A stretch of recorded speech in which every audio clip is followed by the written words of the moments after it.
The MetaQuest VR headsets are by far the most popular form of VR headsets currently available to consumers, and while there are plenty of different VR headsets available like the Pico 4 and the HTC Vive XR Elite, which is coming very soon, Meta has always been the go-to option for many VR connoisseurs. Now I'm lucky to have had the opportunity to use the Oculus Quest 1 and 2 as well as the MetaQuest Pro, and in my experiences I have experienced many different things and have bared witness to all the cool upgrades that each iteration has brought to the table. Now considering the support cycle for the Quest 1 is ending very soon, I don't think it would be very smart to include it in a comparison video like this, so I will only be going over the pros and cons of both the Quest 2 and the Quest Pro. With that out of the way, let's get into it.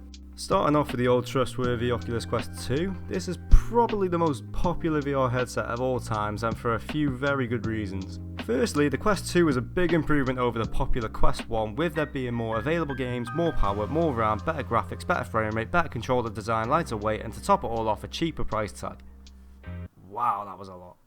Now I must mention the cheaper price tag of the Quest 2 is no longer a thing now, as Meta actually increased the price of the Quest 2 to £399, which was the original price of the Quest 1.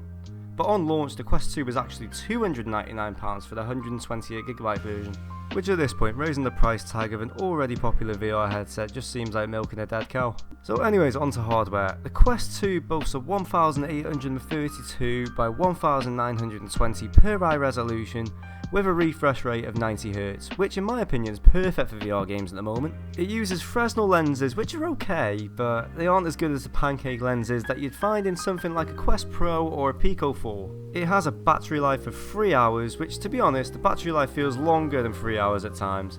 I suppose it all depends on what you're doing on the headset. For example, if you're playing power intensive games, then the headset's going to use more battery life quicker. And the Quest 2 headset is all powered by a Qualcomm Snapdragon XR2 processor, and to top it all off, the controllers are superb at tracking. Like, absolutely amazing. In my experience of using the Quest 2 headset, I have barely had any problems to do with the controllers, and the ones I have had have been linked to my controllers having a low battery. But there was also this one issue that I had on the Quest 2 where I installed a third-party app off SideQuest, and that kind of caused the controllers to go all AWOL every single time I tried controlling them, so keep that in mind. If you're having controller issues and you don't know what's causing them, then try checking your third-party apps that you've installed, because there might be something running in the background that might be causing the controllers some trouble. But overall, I think the Quest 2 is a very solid VR headset, even for £400, with a massive library of games available to play. I don't think there really is a better option for somebody who's brand new to VR and just wants to experience some things. But now, onto the Quest Pro. So the Quest Pro boasts a, hang on. That can't be right. What? Yeah, so the Quest Pro actually has a worse resolution than the Quest 2, with a 1920 by 1800 per eye resolution and a refresh rate of 90Hz. And like me, you're probably thinking, hang on a minute, that's worse than the Quest 2. And to that I'd say, you're correct. However, the Quest Pro has pancake lenses, which means that the visual clarity of what you're seeing on your VR headset is a lot better than you'll see on the Quest 2's Fresnel lenses. And this hasn't just been pulled off some website online, this is my actual experience with the headsets. I think the Quest Pro looks so much better than the Quest 2. Plus, pair that with the fact that the Quest Pro has a slightly better FOV than the Quest 2, I'd argue that the Quest Pro's graphics are better. Plain and simple. I just kind of wish they increased the resolution, as I feel the pancake lenses would have made games with increased graphics look so much better. It has a, wait, are you serious? It has a lower battery life than the Quest 2, with 2 hours. 2 freaking hours! That's not even a film! In all seriousness, no, I've actually never run out of battery in a Quest Pro session. So, yeah, do with that as you will. So, I mean, if you're playing PC VR, then it doesn't really matter how long the battery life is, because you're connected to a cable anyway, unless you're using it through the link, which in that case, tell me your internet provider, please. So, I wouldn't exactly say the Quest Pro's battery life is a deal breaker, more like just a minor inconvenience. Anyways, the Quest Pro also has a Qualcomm Snapdragon XR2 Plus processor, which is said to be 50% more powerful than the XR2. Although with that extra power, there isn't really a hell of a lot more you can do that you wouldn't be able to do with the Quest 2, if I'm being completely honest. I must say, the eye tracking and the face tracking on the Quest Pro is a really nice feature for social platforms. There really isn't that many negative points I can say about it. And the mixed reality mode it gives you as well is really cool, allowing you to see your room for the headset in full colour and in somewhat decent quality. I say somewhat because although you can still see everything around you in a decent quality, there is quite a lot of grain to it. But there's quite a few games that you can actually play in mixed reality. For example, The World Beyond is an experience that is included with the Quest Pro.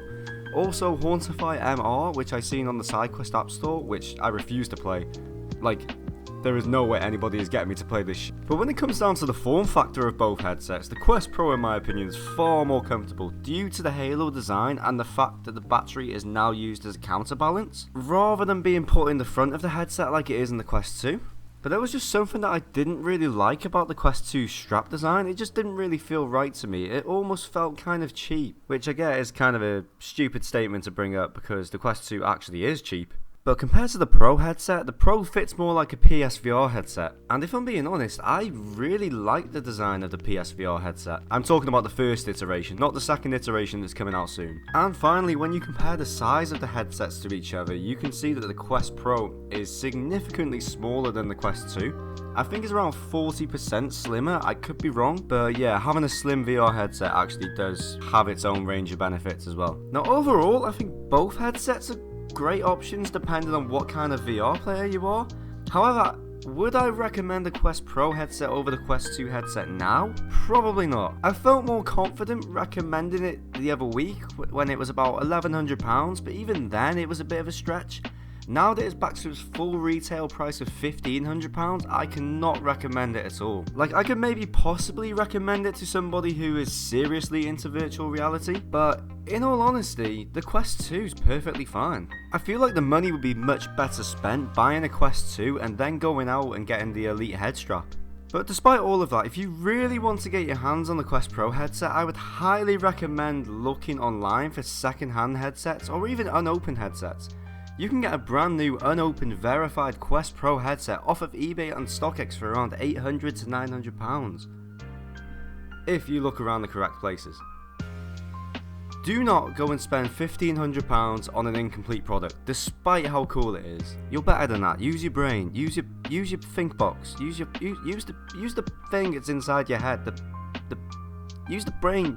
Use the brain juices to think things. Yeah. So anyway, thank you so much for getting to this point of the video. I just wanted to show you the differences between the Quest 2 and the Quest Pro and show you that even though the Quest Pro is a really good headset, it might not be worth you upgrading, to be honest. It might be worth just waiting until they announce the Quest 3 or even finding an alternative. So anyway, thank you for watching and hopefully I'll see you in the next video.